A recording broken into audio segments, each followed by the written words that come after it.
మోకాళ్లలో గుజ్జును పెంచి నొప్పిని తగ్గించి సర్జరీని దూరం చేసే ఫ్రీడమ్ వాక్. రాయలసీమ వైసీపీకి కంచుకోట. రాష్ట్ర వ్యాప్తంగా ఫలితాలు ఎలా ఉన్నా రాయలసీమ ప్రాంతాల్లో మాత్రం ఫ్యాన్ గాలి వీయాల్సిందే. మరి అలాంటి చోట వైసీపీకి మింగుడు పడని ఫలితాలు వచ్చాయి. ఎక్కడైతే బలం అనుకున్నారో అదే బలహీనమైంది. కంచుకోట కదిలిపోయింది.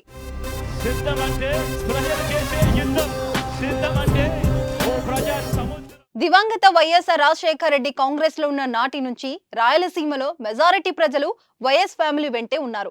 రాజశేఖర రెడ్డి మరణం అనంతరం జగన్ ను వీడలేదు. అందుకే 2014 ఎన్నికల్లో వైసీపీకి 30 అసెంబ్లీ సీట్లు వచ్చాయి. ఇక 2019లో రాయలసీమలోని 52 అసెంబ్లీ సీట్లకు గాను ఏకంగా 49 సీట్లు ఇచ్చారు. కానీ ఇప్పుడు సీన్ మారింది. వైసీపీ కథ కంచికి చేరింది. సీమ ప్రజలు ఈసారి జగన్ వెంట నడవలేదు.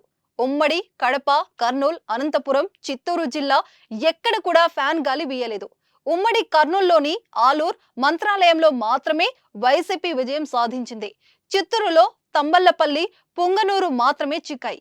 అనంతపురంలో ఒక్క సీటును గెలవలేకపోయింది.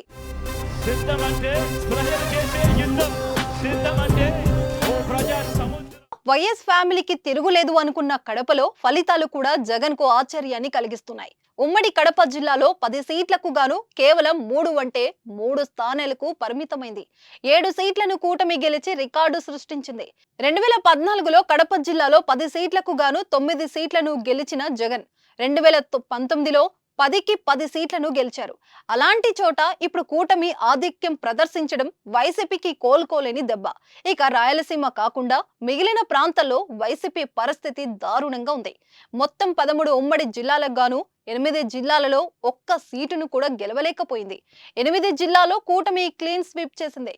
ఈ 8 జిల్లాలో 110 సీట్లు ఉండగా టీడీపీ, జనసేన, బీజేపీ కూటమి 110 సీట్లలో విజయం సాధించింది.